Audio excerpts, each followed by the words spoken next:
તે એમણે સાહિત્યિક ભાષામાં આ પૂર્વજોના પદ્ધતિનો કચ્છ મિત્રમાં કોલમ રજૂ કરેલી અને એનું આજે પુસ્તક રૂપે વિમોચન કરીશું આપણે.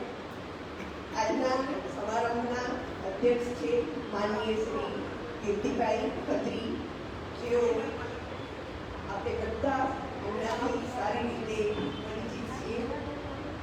કચ્છ મિત્રના ભૂતપૂર્વ તંત્રીશ્રી અને કચ્છ મિત્રને ઊભું કરવામાં અગ્ર ફાળો ભજવનાર શ્રી કીર્તિભાઈ ખત્રી આપણા આંગણે આજે આવ્યા છે અને એમના હાથે આપણે સન્માન કરીશું. માનનીય શ્રી શંકરભાઈ સચદેવ, ભુજના જાણીતા એડવોકેટ અને વર્ષોથી સેવા આપતા મુક્ત રીતે ઘણી સંસ્થાઓમાં જોડાયેલા છે અને એ પોતાની સેવા દરેક ક્ષેત્રમાં આપતા રહે છે. એમનું પણ આજે અહીં સ્વાગત છે.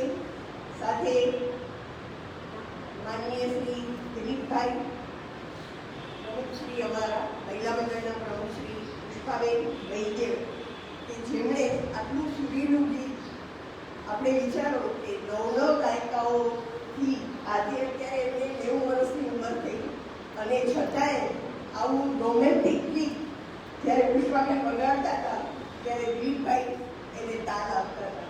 ખરેખર પ્રેરણાદાયી કપલ છે. એમને પણ એમના પુત્ર શ્રી નેહલભાઈ વૈદ્ય જાણીતા તબીબ છે, પીડિયાટ્રિશિયન છે, આપણે સૌ સારી રીતે પરિચિત છીએ. એમના પુત્રવધુ ડૉક્ટર જાસ્મીનબેન મહેતા, જેઓ સફળ ગાયનેકોલોજીસ્ટ છે અને મેં સાંભળ્યું છે અને ખરેખર સાચું જ છે કે 14 જેટલા ગોલ્ડ મેડાલિસ્ટ એમણે મેળવેલા છે.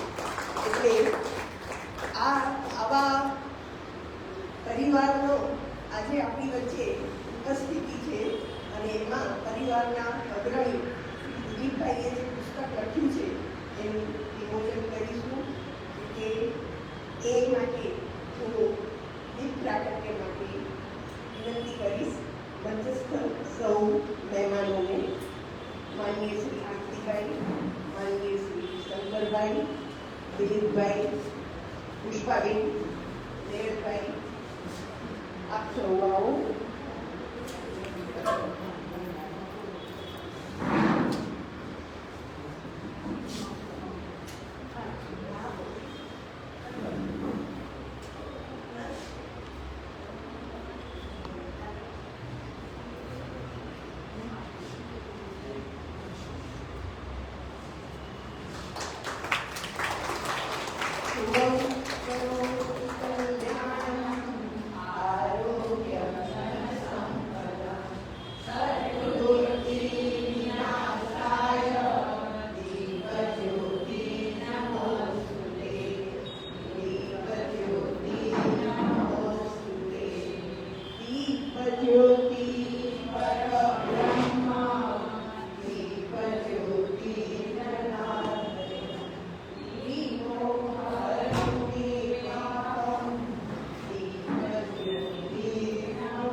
આપણે સૌ